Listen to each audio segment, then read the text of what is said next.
guys, and welcome back. Operation Champ has come to a conclusion.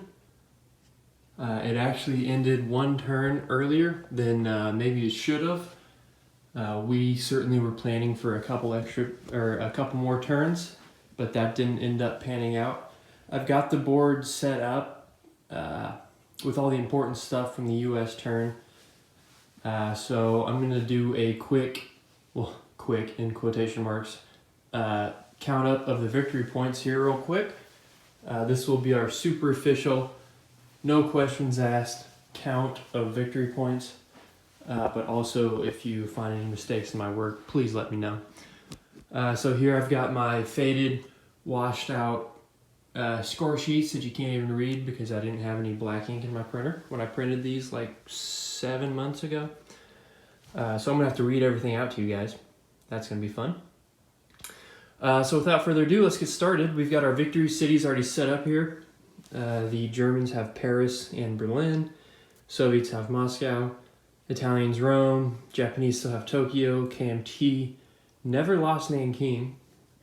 US has their city. Washington, D.C. I should probably know that because I live in the US. We've got Sydney for the Anzac, Calcutta for FEC, and then London there for the Brits. Okay, so let's start. We've got our three colors here. We've got Axis, Allies, and Comintern. Very nice. 18 ships each, so we'll be able to see how many we didn't get, how many we got, and then we'll be able to count up here at the end. So starting off with Germany.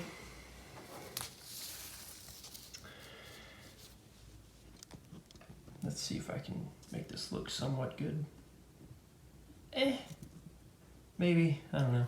You guys can't read it anyway. Okay, starting off with Germany, we've got up first our Lebensraum points. Starting off with the western portion of Poland, they do have that. I don't think they were ever in danger of losing that one. Next up are the Baltic states. I actually sniped Estonia there at the end, so no Baltic states for the Germans. Denmark, Netherlands, and Belgium. He did conquer Denmark on this turn and has possession of all three of those. Yugoslavia and Thessaly. There are a few allied units there in Thessaly, so that one is a no-go. And finally, these first four territories in the Soviet Union, which he did have at the start of his turn, but I was luckily able to counterattack those and get them back. Up next is score one victory objective if Germany possesses Moscow or two other Soviet cities. We just saw the Eastern Front there. I still have all of my cities, luckily. And then next up is score one victory objective is if German income and land zones and bonus income is greater than 50 IPPs. If you can see way over there, the Germans are at exactly 50.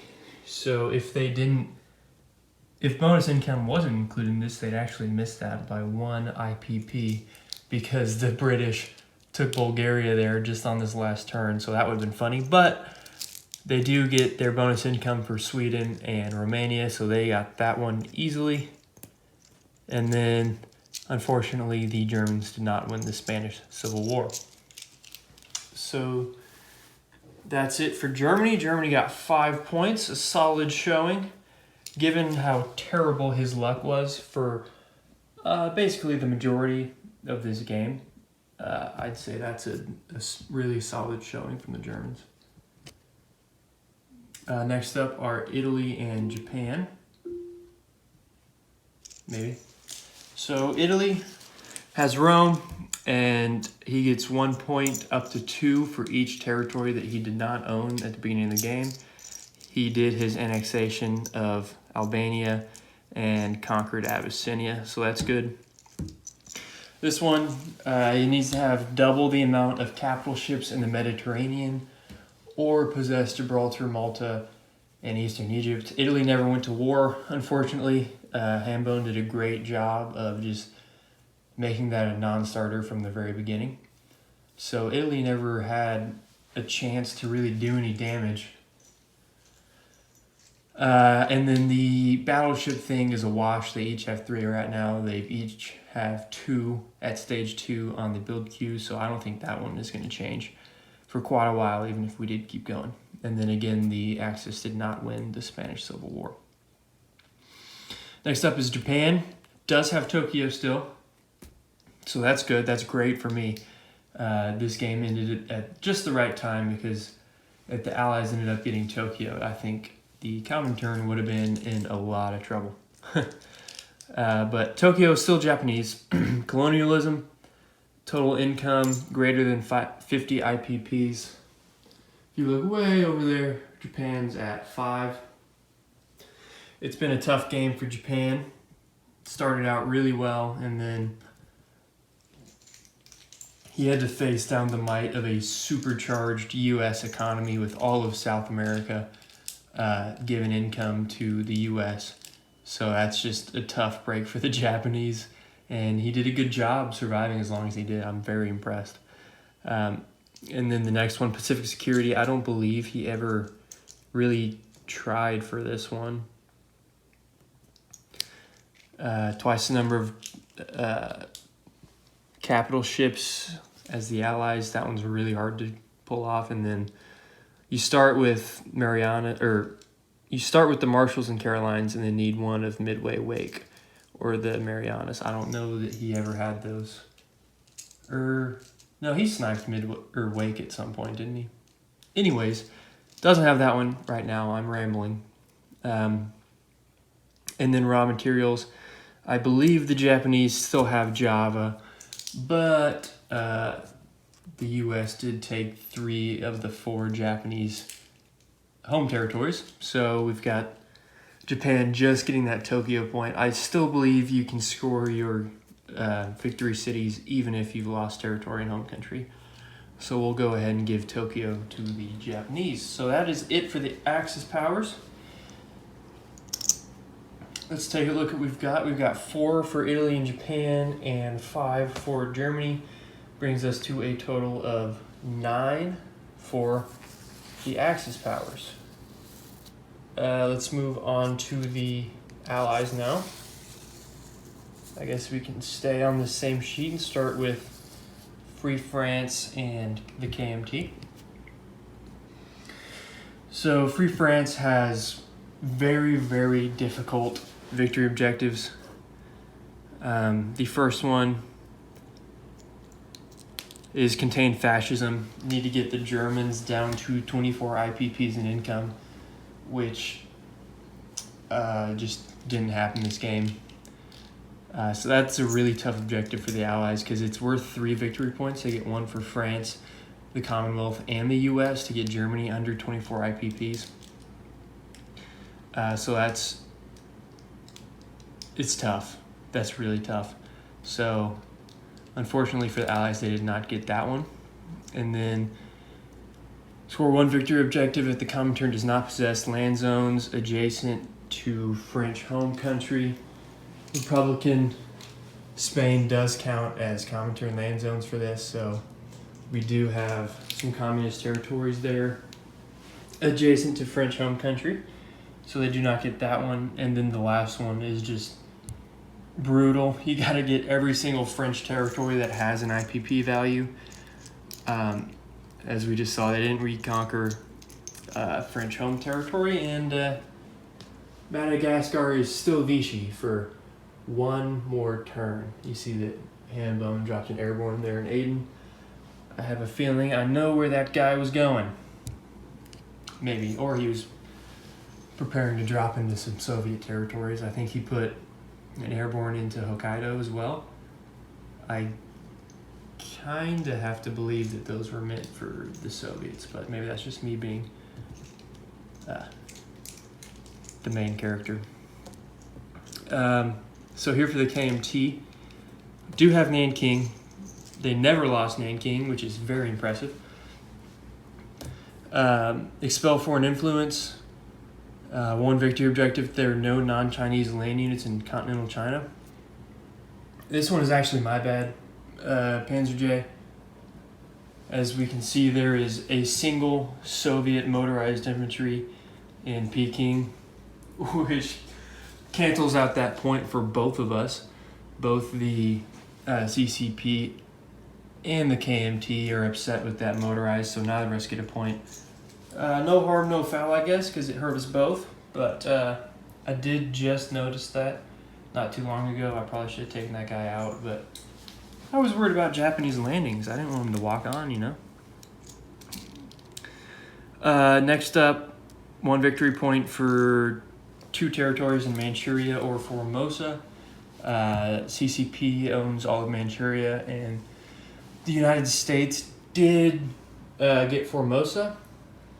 I believe the U.S. could have given that to the KMT, but that was when the KMT had 12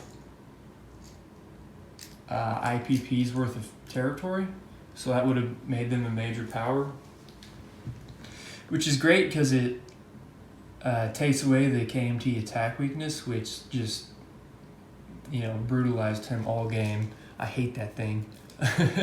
And then, but it also makes you lose victory points for every territory with an IPP value in China that you don't own, which is just, it makes it not even worth it to be a major power as the Chinese. If you interpret it that way, there's been a lot of debate on whether the Chinese have to do that or not, but if that's true, then it's just not even worth it to become a major power. So KMT did not get that one, and then their last one is to completely eliminate the CCP, which did not happen. Up next, scoot up here to the money winners for the Allies. They got a lot of points on this page. They start with 4 just because they got all their victory cities. That was really stressing me out. I hate those victory cities as the Soviets because we don't get any. I guess Nanking is our best shot at getting number 2, which is pretty tough. So starting here with the British, contain communism, score 1 victory objective if the USSR has no land union in Austria, Denmark, Spain, Norway, or the home countries of Germany, Italy, France, or Great Britain. That's a mouthful. Long story short, I didn't get that.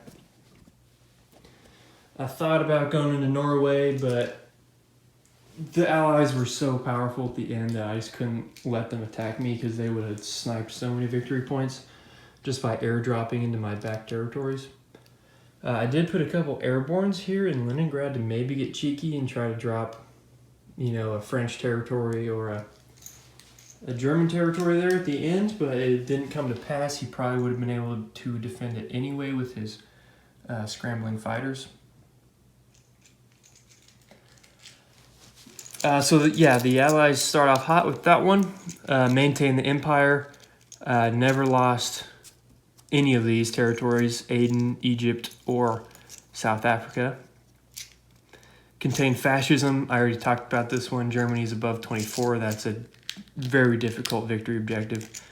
And then Mediterranean security. I also already talked about this one with the Italians. That one's a wash. FEC, theirs is also very, very difficult, but they did pull it off right at the end. They need to have every territory worth an IPP here in South and Southeast Asia. Took back Haryana on this last turn. I believe they just took Benares on this last turn, or I think he actually just placed that colonial there. It was the turn before that he took Benares. Bengal, Burma, Calcutta, Southern India, Maharashtra, British Malaya, they're all FEC. Everything's good there. So the FEC do get their point. And another last second addition, the Anzac, the Japanese fleet was destroyed there off of southern Australia. The Marine there walked into Queensland, retook that territory. So the Anzac are looking good. No surface ships within 2 sea zones.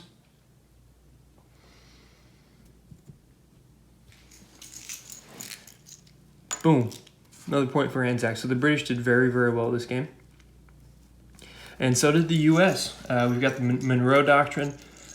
Just walked into Colombia up there and knocked the Axis powers out of South America, probably for good.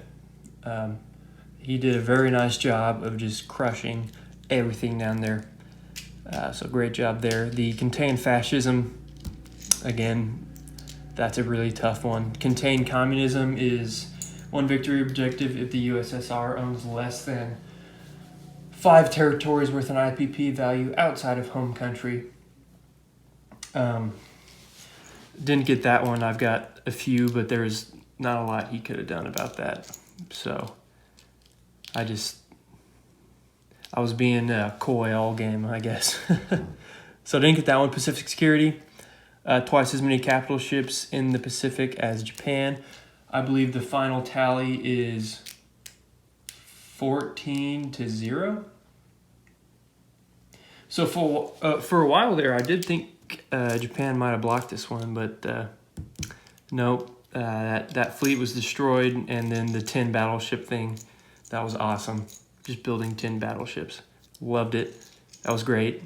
And so he easily gets that one. Score 1 victory objective that the U.S. is in possession of all of its original land zones. Did reconquer the Philippines down there. Did take Wake Island back.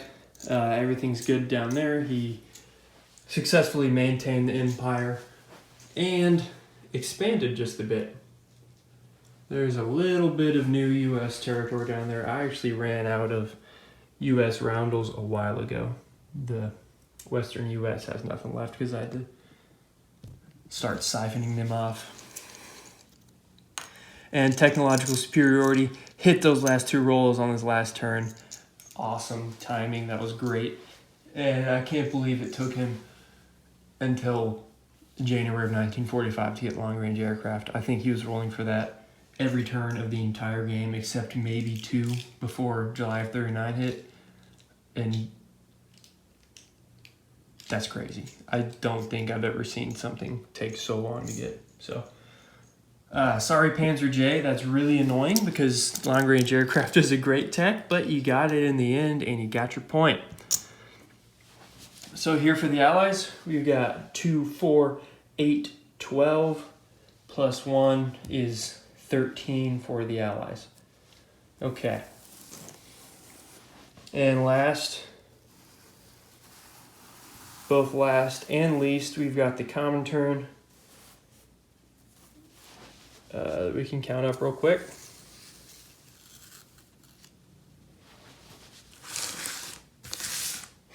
Alrighty.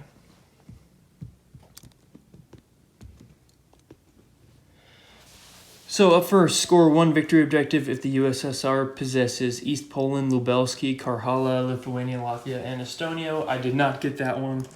I made like a half-ass effort there towards the end, but I think the Commonwealth was strategically putting no pressure on Germany so they could send 10 mechs a turn my way, which made it very difficult to get anything done. So good job to both of you, the German player and the Commonwealth player, for sending a lot of money my way. Worldwide communism, 1 victory objective for each land zone worth at least 1 IPP that the USSR possesses outside of home country. So we've got 1 for Korea, 2, 3 in Mongolia. Those are so cheap. 4, 5 for Iran, 6 here in Turkey, 7, 8 for Finland. Karhala does not count because it's part of the first objective that I did not get. And then luckily these 2 Spanish territories count, so that is 9 and 10 there. So we got 10 out of 11 possible points. I actually was thinking that Karhala counted all the way up until the end. So I didn't really try to get an 11th, though I don't know where that would have came from. Anyway, so we got 10 there. 2, 4, 6, 8, and 10. Okay. Eastern Security, need to have a supply path from Moscow to Primorsky Krai. We've still got our little railroad going. I'm surprised I didn't lose any of that Eastern territory this game. I was really worried about it the whole game. If you couldn't tell, I put a ton of resources into that. I'm going to skip Ice Freeport. I don't want to talk about it. And then we've got technological superiority. I did not get that one. That's really, really difficult for the Soviets. Okay. I tried, though. I built a bunch of factories. Now we can talk about Ice Freeport. So it says to have a major naval base with a C-zone number of 8 or greater. I've always thought that was a typo. Because if you'll see, just to start the game, before anything happens, we've got Leningrad, Southern Ukraine, Crimea, Donetsk, Kuban, and Vladivostok. That is 5 naval bases with a C-zone of 8 or greater, just to start the game, and they're all, or a lot of them are deep within Soviet territory. So I guess I get that point, but I've always just thought that it was a typo and that it should be C-zone 38, greater than 38, so that it's something down here where they actually wanted, especially given the second clause of that thing is to have Crimea and Istanbul, which I also made a half-assed attempt to get. I figured the British would take it back, and they did, which was a very good move to prevent me from doing anything in there. So given that this is the second portion, it makes me think that the idea of the victory objective is to have something, around the Mediterranean or the Middle East or something. So I went ahead and built a major port here in southern Iran, just to make myself feel better, feel like I was doing it right. And then I realized maybe, because if I use this major port for that ice-free port victory objective, can I use southern Iran for this spread of communism one? I don't know. It's weird. So, we'll put this one down as a maybe. I want to hear what you guys have to say, so let me know. Leave me a comment. Tell me what you think. It's a weird one. It's not my favorite, but it's okay. This is probably the last time I'm going to play V3. And then we've got V4 coming out, which I'm very excited for. Lastly, we've got the CCP. Same thing. No non-Chinese units in home territory. I already talked about the Russian motorized in there. And now this is going to be the fun one to count. CCP needs to have more units than the KMT. So we're going to have some fascinating video here while you watch me count these units. Okay. Starting with the KMT, we've got 6 infantry plus 3 artillery is 9, plus 2 militia is 11, plus a marine is 12, plus 5 mountain is 17, plus 3 militia is 20, plus 2 more militia is 22, plus 4 more militia is 26, plus 8 militia is 34, plus 5 infantry is 39, plus 2 planes is 41 units for the KMT, I believe. Correct me if I'm wrong. And then for the CCP, we've got 6 militia, plus 7 infantry is 13, plus an AA gun is 14, plus 16 militia is 30, plus 11 militia is 41, plus a plane is 42, so already there we've got a little bit more than the KMT. We can keep going though. That is 7 plus 42 is 49, plus another 7 there is 56 units for the CCP. So we should comfortably get those 2 points. It's a 2-point objective, which is nice. And then that is it for the Comintern. So counting up here, we've got 2, 4, 6, 8, 10, 12, 14 plus 1 is 15. If you want to take this away, it's 14, which still leaves me with a 1-point lead on the Allies. So I think we've got a Comintern victory. Let me know if I did something wrong with my count here. I'm going to release another video here in a little while, kind of talking about the game a little bit more in depth.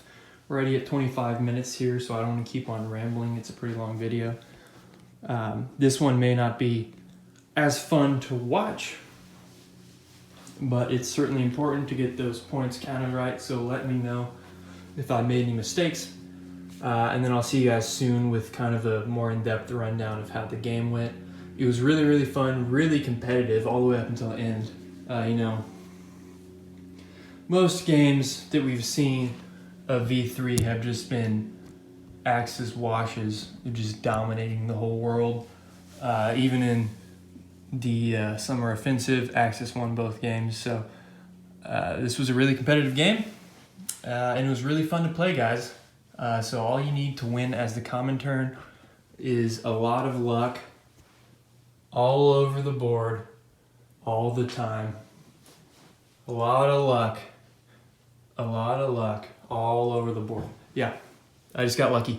So, good game, guys. My opponents played great, and I will see you guys soon for a rundown.